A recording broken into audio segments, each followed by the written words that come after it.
आज की कहानी है रशिया के मैड मॉन्क और उसके द्वारा की गई भविष्यवाणियों की।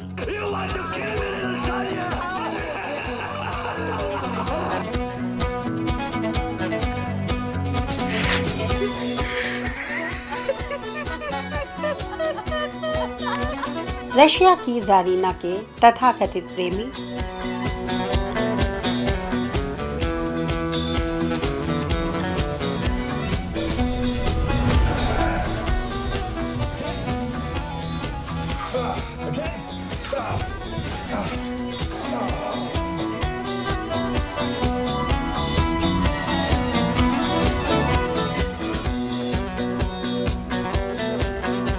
जिसके पीछे रशिया की बहुत सारी औरतें और लड़कियां दीवानी थी।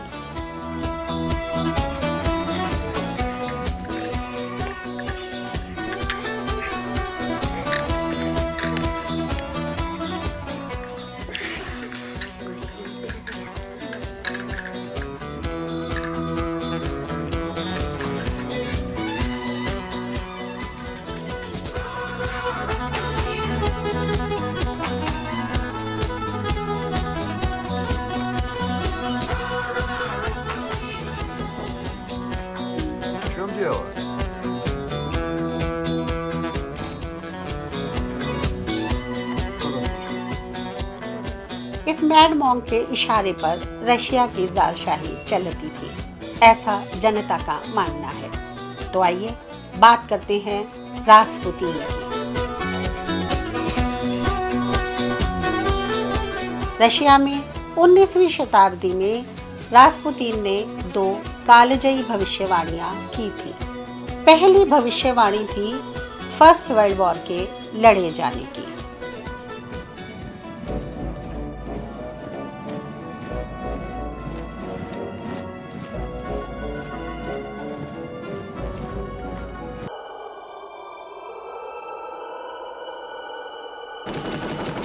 और दूसरी शाही जार परिवार के रशियन जनता के कारण नृशंस हत्या की।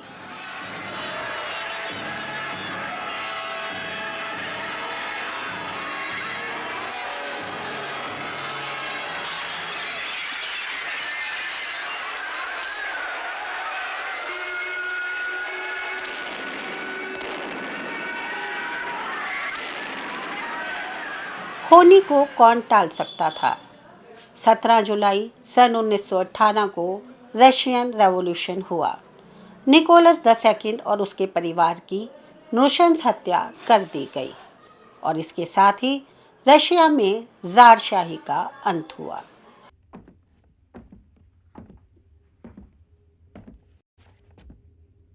For crimes against Russia, the Ural Soviet has hereby sentenced you to death. Your life is finished. What?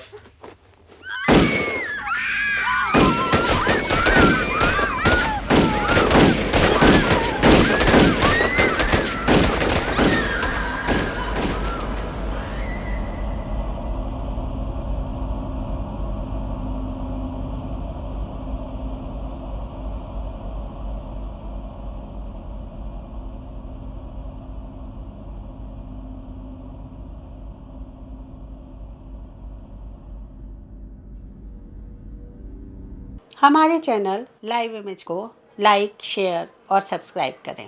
Grigory येफिमोविच Rasputin का जन्म सन 1869 में रशिया के गांव पोक्रोव्स्कोय में एक किसान परिवार में हुआ।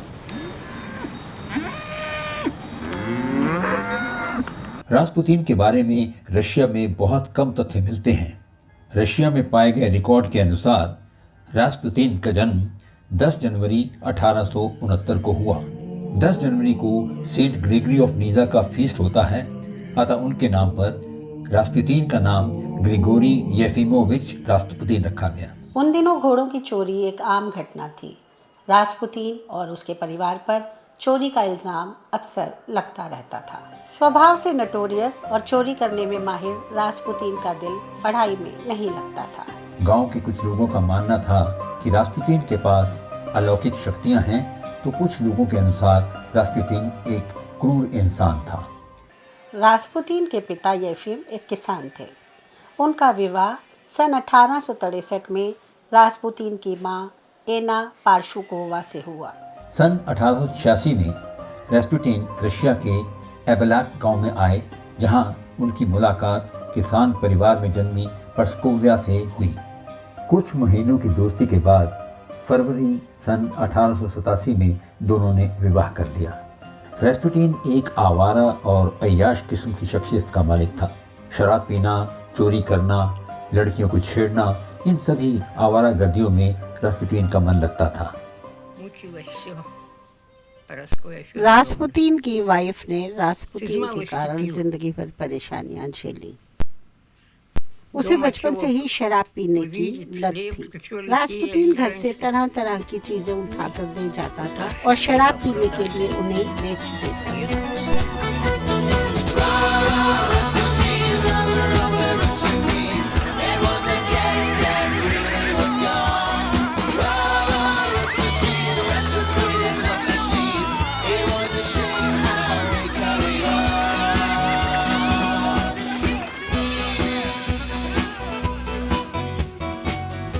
सन 1897 में 28 साल की उम्र में रास्पुतीन अपनी प्रेग्नेंट वाइफ को छोड़कर तीर्थ यात्रा पर निकल पड़ा। कहते हैं कि रास्पुतीन के सपने में मदर मैरी आई थी। मदर मैरी ने रास्पुतीन के मन में धार्मिक चेतना जागृत करी। रास्पुतीन की पत्नी सारी उम्र अपने गांव में ही रही। दोनों के 7 बच्चे हुए, जिनमें से 3 बच्चे ही जीवित रहे। रशिया में उस समय ऑर्थोडॉक्स चर्च का कंट्रोल बहुत ज़्यादा था। मोनेस्ट्री में पादरी बनने की शिक्षा दी जाती थी, लेकिन रास्पुतीन का दिल यहाँ नहीं रमा। रास्पुतीन वहाँ से निकलकर साइबेरिया के बर्फीले और ख़तरनाक जंगलों में भटकता रहा।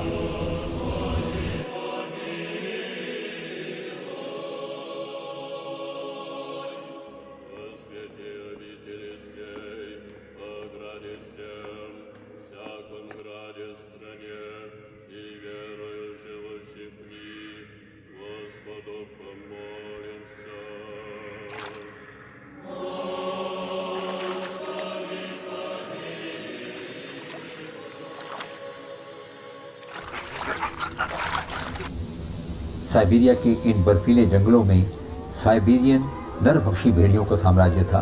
इन जंगलों में मनुष्यों का जीवित रहना असंभव जैसा था। लेकिन रास्पुतीन पर दैवीय आशीर्वाद था, जिसके कारण वो हमेशा मौत के मुंह से बच जाता था। और धीरे धीरे लोगों के बीच में ये धारणा प्रचलित हो गई कि रास्पुतीन ईश्वर का भेजा हुआ दूत है। साइबेरिया के जंगलों की खास छानते हुए रास्पुतीन को एक ऐसा कबीला मिला जिसकी धारणा थी कि मोक्ष का द्वार संभोग से होकर जाता है। भारत में इसी धारणा के पक्षधर थे भगवान रजनीश ओशो। उनकी लिखी किताब संभोग से समाधि तक बहुत चर्चित रही। साइबेरिया के जंगलों में रहने वाला यह कबीला आपस में एक दूसरे से अमर्यादित सेक्स करता था।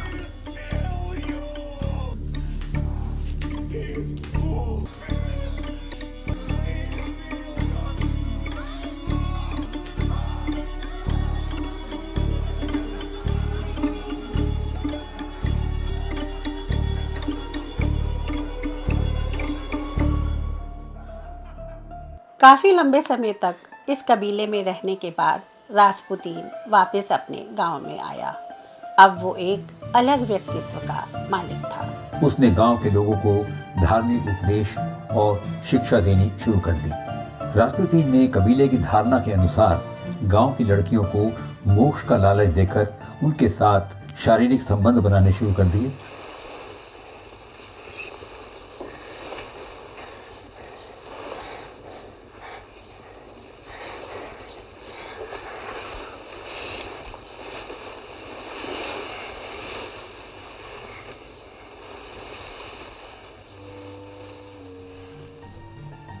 रास्पुतीन के अनूठे व्यक्तित्व के जादू से बंधी लड़कियां और औरतें बड़ी संख्या में उसकी अनुयायी बन गईं। रास्पुतीन की खूबसूरत आंखों में गजब की सम्मोहन शक्ति थी।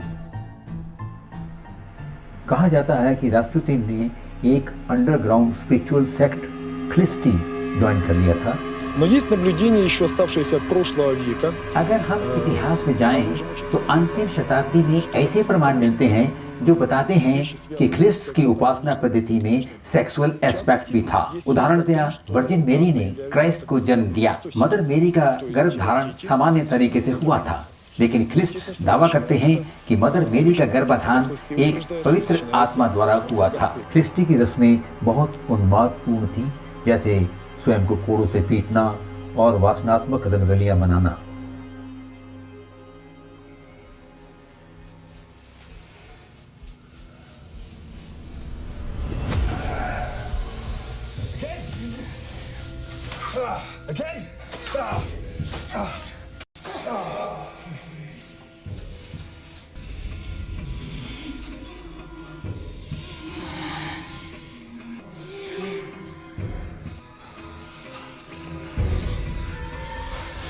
रास्पुतीन और उसके फॉलोअर्स मिलकर सीक्रेट मीटिंग रखते थे। ऐसा कहा जाता है कि फीमेल फॉलोअर्स मीटिंग शुरू होने से पहले रास्पुतीन को सेरेमोनियल स्नान कराती थीं और सभी मिलकर अजीबोगरीब गाने भी गाते थे।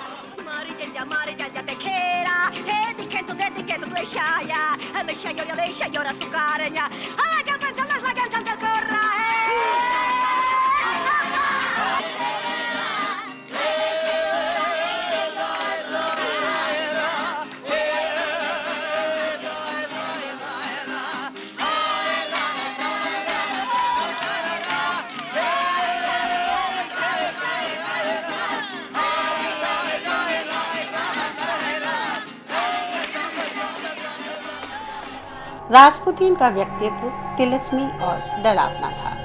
अक्सर वो तांत्रिक अनुष्ठान करता था और उसका दावा था कि इसके दौरान वो शैतान से बातें करता है।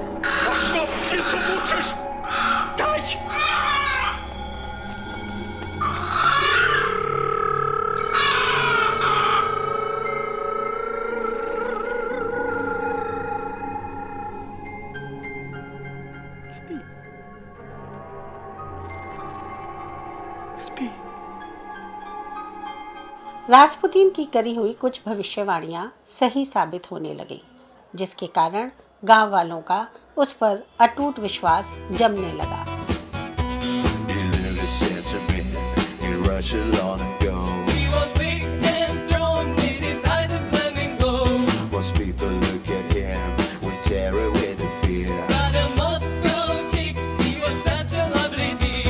करीबन 6 साल गांव में रहने के बाद रास्पुतीन का दिल उचाट हो गया। सन 1903 में रास्पुतीन सेंट पीटर्सबर्ग आ गया। रशिया में जार शाही थी। जार को जनता ईश्वर की तरह पूजती थी। जार के एक इशारे पर वो मरने को भी तैयार थी।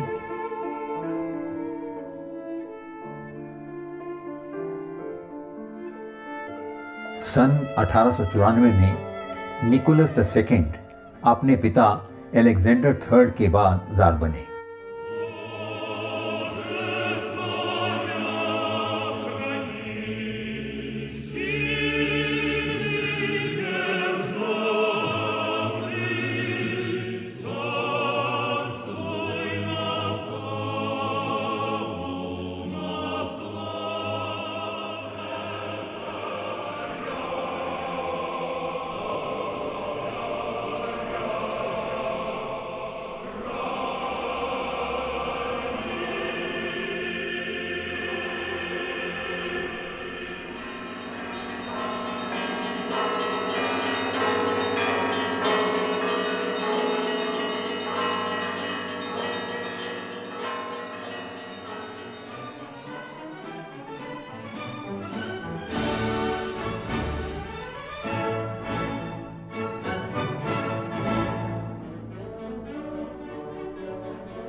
निकोलस II एक इनसिक्योर और इनकॉम्पिटेंट राजा थे। उन्हें एडमिनिस्ट्रेशन का ज्यादा ज्ञान नहीं था। सन 1900 रशिया के लिए बहुत खराब समय बनकर आया। रशिया में अनएम्प्लॉयमेंट अपने चरम पर थी और रशिया की इकोनॉमी डाउन थी। सन 1904 में रशिया और जापान के बीच युद्ध हुआ, जिसमें जापान जैसे छोटे देश ने रशिया जैसे बड़े देश को हरा दिया। इस युद्ध के परिणाम स्वरूप रशिया में अराजकता और गरीबी फैल गई। 22 जनवरी 1905 में जनता निकोलस II के खिलाफ प्रदर्शन करने के लिए लाखों की संख्या में इकट्ठा होती है। इस प्रदर्शन को कुचलने के लिए जार की सेना बल प्रयोग करती है, जिसका परिणाम बड़ी संख्या में लोगों की मौत के रूप में सामने आता है। Священник Георгий Гапон организовал 9 января 1905 года шествие петербургских рабочих к Зимнему дворцу с тем, чтобы вручить царю петицию. Демонстрация была расстреляна. ये सभी परिस्थितियां लेनिन का राज्य स्थापित करने में भूमिका का काम करती हैं। लेनिन एक कम्युनिस्ट थे और गरीब आदमी के पैरोकार थे। रशिया की जनता को लेनिन एक मसीहा का रूप लगता है, जो उन्हें उनकी परेशानियों से उबारने के लिए अवतरित हुआ है। दूसरी तरफ निकोलस II के चारों तरफ बेवकूफ़ और चापलूस लोगों की भीड़ जमा थी। उस समय ज़ार को ईश्वर का दर्जा दिलवाने में चर्च का बहुत बड़ा योगदान था। चर्च के प्रीस्ट ही आम जनता में ये विश्वास जागृत करते थे कि ज़ार ही ईश्वर है।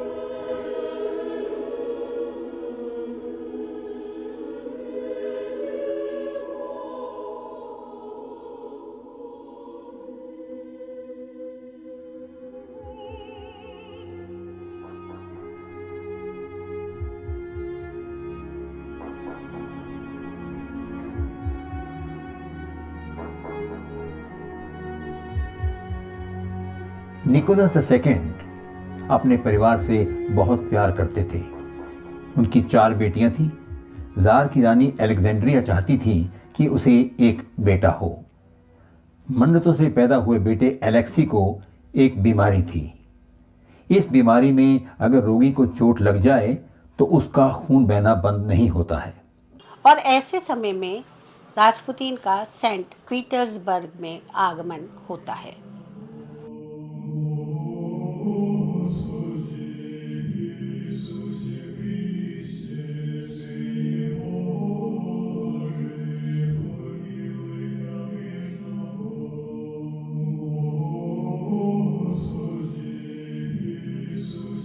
रास्पुतीन आम जनता की परेशानियों को दूर करने वाले मसीहा के रूप में अवतरित होता है। मुझे याद है रास्पुतीन बहुत पुराने कपड़े पहनता था और खाली एक कमीज पहनकर रहता था। मुझे आज भी याद है उसकी वो नीली और चौड़ी बेल्ट वाली शर्ट, हाई बूट और सैगिंग ट्राउजर्स। बिल्डिंग के निचले फ्लोर पर रहने वाले बहुत से साधारण आदमी उससे बहुत प्यार करते थे। रास्पुतीन हर व्यक्ति के लिए बहुत उदार था। वो सभी लोगों को बहुत और हर तरह से मदद करता था, इसलिए सभी उसे बहुत पसंद करते थे। चारों तरफ हम जितने भी छोटे छोटे बच्चे थे, हमें रास्पुतीन मिठाई और चॉकलेट खाने के लिए देता था। उसकी भविष्यवाणियां भी सच साबित हो रही हैं। रास्पुतीन चर्च के मुखिया आर्केमेंड्राइट थियोफान से मिलता है, जिनके रशिया के विभिन्न संभ्रांत परिवारों से और शाही परिवार से अच्छे संबंध थे। थियोफान न सिर्फ रास्पुतीन को अपने घर में रखते हैं, बल्कि उसे शाही परिवार से मिलाने का माध्यम भी बनते हैं। रानी अलेक्जेंड्रिया रास्पुतीन को शाही महल में बुलाती है। रास्पुतीन प्रिंस एलेक्सी के स्वास्थ्य के लिए प्रेयर करता है। इसके साथ ही वो प्रिंस एलेक्सी की सभी दवाइयाँ बंद कर देता है। दवाइयाँ बंद होने के परिणाम स्वरूप चमत्कारिक तरीके से प्रिंस एलेक्सी के स्वास्थ्य में सुधार होने लगता है। प्रिंस एलेक्सी के फ्रेंच लैंग्वेज टीचर पियर गिलियर्ड ने अपने एक संस्मरण में लिखा है कि प्रिंस एलेक्सी की ब्लीडिंग रुकने की वजह रास्पुतीन द्वारा उसे दी जाने वाली मेडिसिन में से एस्प्रिन को बंद करना था।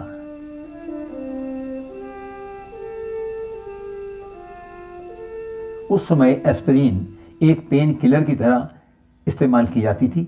सन 1950 तक किसी को भी नहीं पता था कि एस्पिरिन एक एंटी क्लॉटिंग एजेंट की तरह काम करती है, यानी खून को पतला करती है। यही से रास्पुतीन का शाही परिवार में दबदबा बढ़ने लगता है। सन 1906 आते आते रास्पुतीन जार शाही का स्पिरिचुअल एडवाइजर बन जाता है। आम जनता के मन में ये धारणा जमने लगती है कि निकोलस II रास्पुतीन की हर बात मानते हैं। रास्पुतीन कहता था कि उसे शैतान और ईश्वर दोनों दिखाई देते हैं। सेंट पीटर्सबर्ग में उसकी महिला अनुयायी बहुत तेजी से बढ़ने लगी। सम्भ्रांत परिवारों की महिलाएं अपने हस्बैंड को छोड़कर रास्पुतीन से शारीरिक संबंध बनाने लगी। В условиях такой экзальтированности дам, которые его окружали, он रास्पुतीन добился अज्ञात того, वर्ग что की सुंदरियों से घिरा रहता था।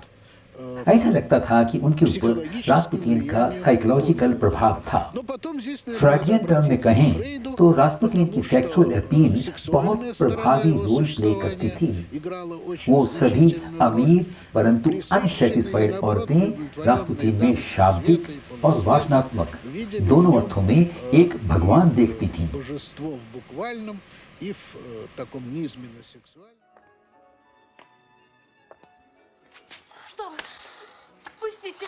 Полюбил я тебя. Пустите! अब रास्पुतीन के दुश्मनों की संख्या भी बढ़ने लगी। मर्द चाहने लगे कि रास्पुतीन मर जाए।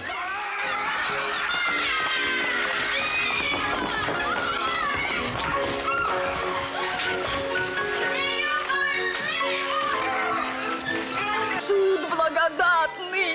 Я-то тебя ищу! Мама шила, Идем скорей! государыня вышивала. Из этого вертепа! Из этой мерзости! Они порвут.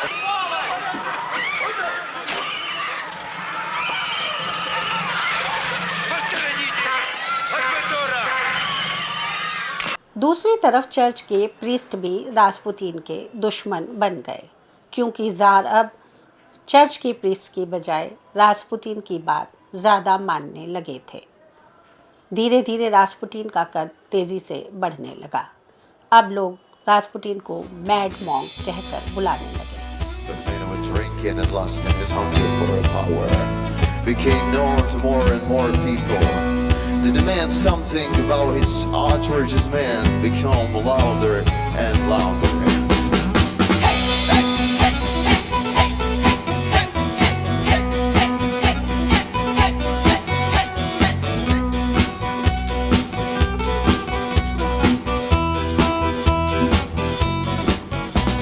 लेकिन रानी अलेक्जेंड्रिया हमेशा रास्पुतीन को सपोर्ट करती थी। यहाँ तक कि उनकी बेटियां भी रास्पुतीन को पापा कहकर बुलाती थीं। सेंट पीटर्सबर्ग में प्राइम मिनिस्टर पीटर स्टोलिपिन और जार की सीक्रेट पुलिस का दस्ता ओकराना भी रास्पुतीन के खिलाफ हो गए। 12 जुलाई सन 1914 को कायनिया गुसेवा नाम की किसान महिला ने रास्पुतीन पर चाकू से जानलेवा हमला किया।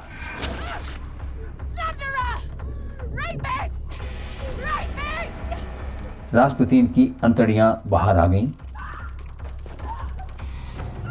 Kionia Guseva almost succeeded. Others would try.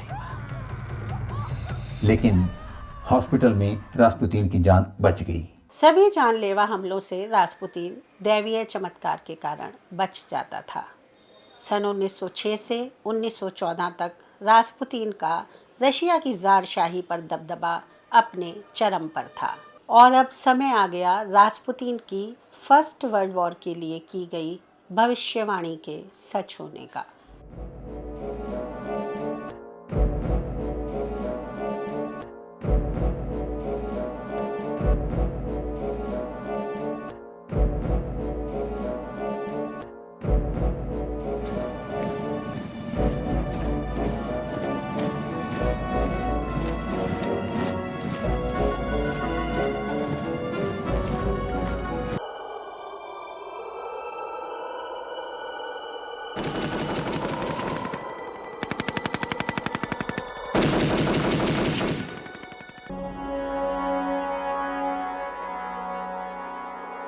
सन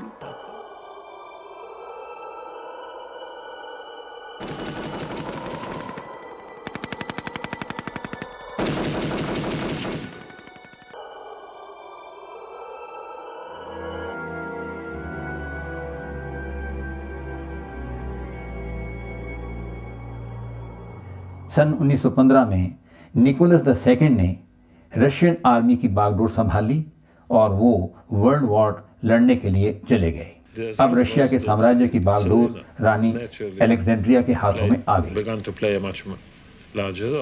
इसका रिजल्ट ये हुआ कि जरीना के हाथों में सत्ता की बागडोर आ गई। इसके साथ ही रास्पुतीन का कद सत्ता में और भी बड़ा होता गया। अलेक्जेंड्रिया जर्मनी की थी। वो इंग्लैंड की क्वीन विक्टोरिया की ग्रैंड डॉटर थी और इसीलिए रशिया की जनता उन्हें अपना नहीं मानती थी। ऊपर से वो रास्पुतीन जैसे मैड मंक की पैरवी कर रही थी।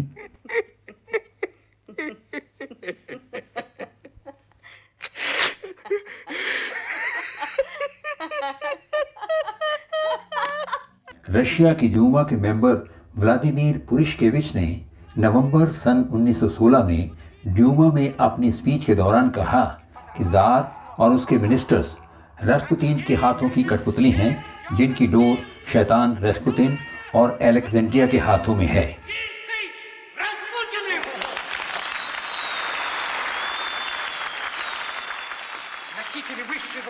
अलेक्जेंड्रिया जो एक जर्मन है और रशिया के सिंहासन पर आरूढ़ है।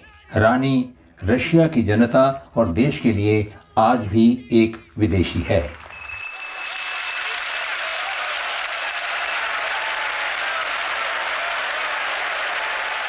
रशिया की जनता ज़ारशाही के खिलाफ होने लगी। मीडिया में शाही परिवार और रास्पुतीन सुर्खियों में रहने लगा। विभिन्न पत्र पत्रिकाओं ने रास्पुतीन और शाही परिवार के विभिन्न कार्टून छापे, जो जनता के बीच बेहद लोकप्रिय हुए।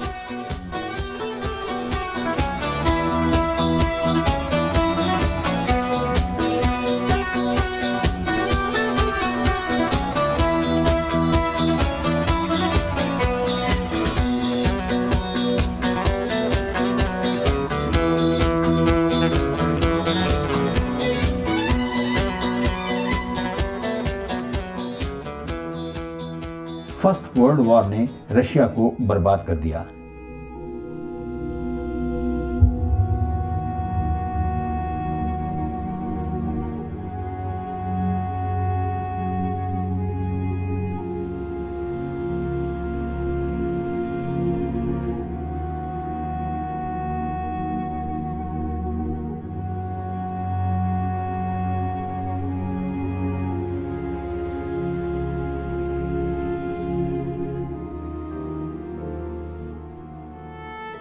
फर्स्ट वर्ल्ड वॉर ने रशिया को बर्बाद कर दिया। जनता के बीच रास्पुतीन और शाही परिवार के लिए भयानक आक्रोश और हैवानियत भरी थी। और अब समय आ गया था रास्पुतीन की अंतिम 2 भविष्यवाणियों में से एक भविष्यवाणी के घटित होने का। रास्पुतीन की भविष्यवाणी के अनुसार उसको मारने वालों में शाही परिवार के सदस्य और गवर्नमेंट ऑफिशियल शामिल होंगे। सन 1916 के अंत तक आते आते शाही परिवार के कुछ सदस्यों और गवर्नमेंट ऑफिशियलों ने मिलकर रास्पुतीन को मारने का षड्यंत्र रचा। Prince Felix Yusupov, grand duke Dmitri Pavlovich और right wing politician Vladimir Purishkevich ने रास्पुतीन की मौत की योजना बनाई। सबको लगने लगा कि रास्पुतीन का रानी अलेक्जेंड्रिया पर बढ़ता प्रभाव रशिया के लिए खतरनाक साबित होगा। एक खास ग्रुप ने रास्पुतीन को हर बुरे काम का दोषी बना दिया। इस खास ग्रुप में राजशाही के सदस्य, कुलीन वर्ग, सिविल सर्वेंट्स और उच्चतम पदाधिकारी शामिल थे। इन सभी ने मिलकर रास्पुतीन को दोषी करार कर दिया, क्योंकि जार को दोषी कहने से ज्यादा आसान था रास्पुतीन को दोषी कहना।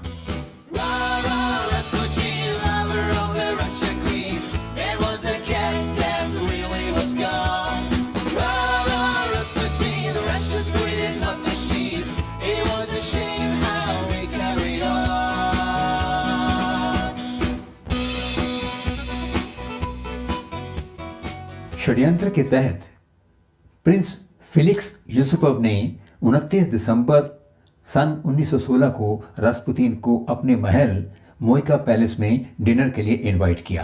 प्रिंस फिलिक्स रास्पुतीन को महल के बेसमेंट में ले गया। यहाँ उसने रास्पुतीन को साइनाइड से भरे केक और शराब पिलाई, लेकिन इतने जहर का भी रास्पुतीन पर कोई असर नहीं हुआ। तब आधी रात के करीब प्रिंस फिलिक्स ने रास्पुतीन पर फायर किया। रास्पुतीन जमीन पर गिर पड़ा, लेकिन थोड़ी देर बाद वो प्रिंस फिलिक्स पर झपटा।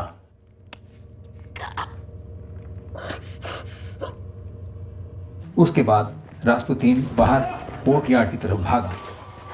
वहां पुरिशकेविच और पावलोविच ने रास्पुतीन का पीछा किया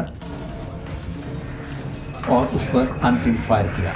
रास्पुतीन के माथे में गोली लगी और वो खत्म हो गया।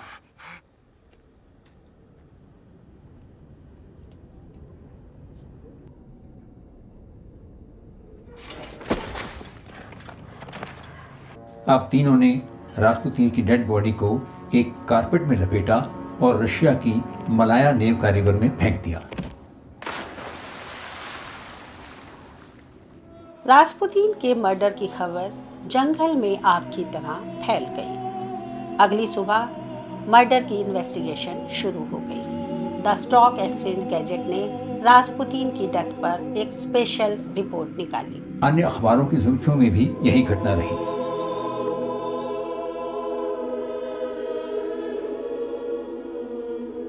जनवरी सन 1917 को नेवका रिवर में बर्फ के करीबन 200 मीटर नीचे रास्पुतीन की डेड बॉडी मिली।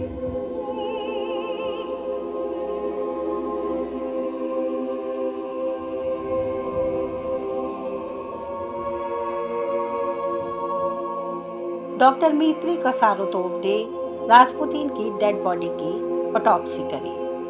डॉक्टर मित्री के अनुसार रास्पुतीन की डेड बॉडी में जहर की कोई भी मात्रा नहीं मिली।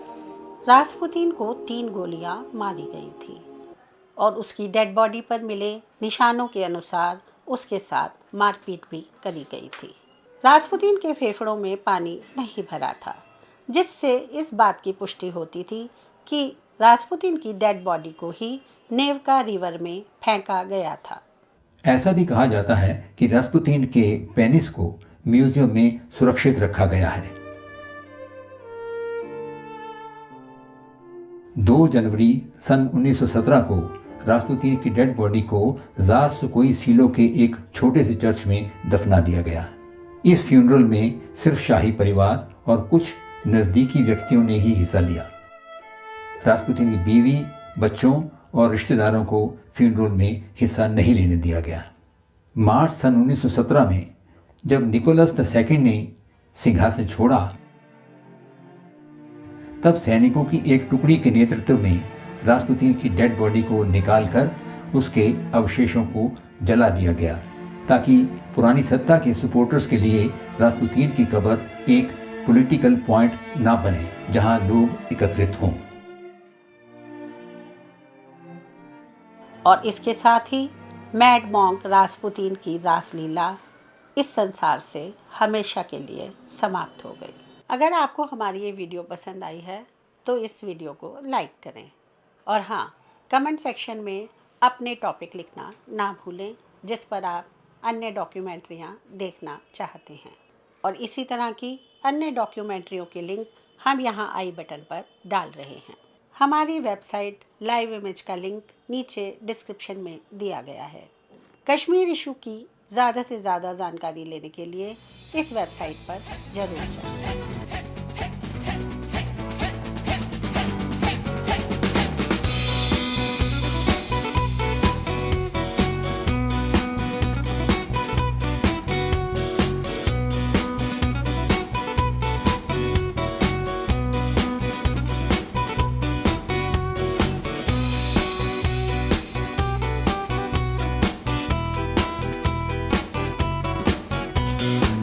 Sentiment in Russia long ago. He was big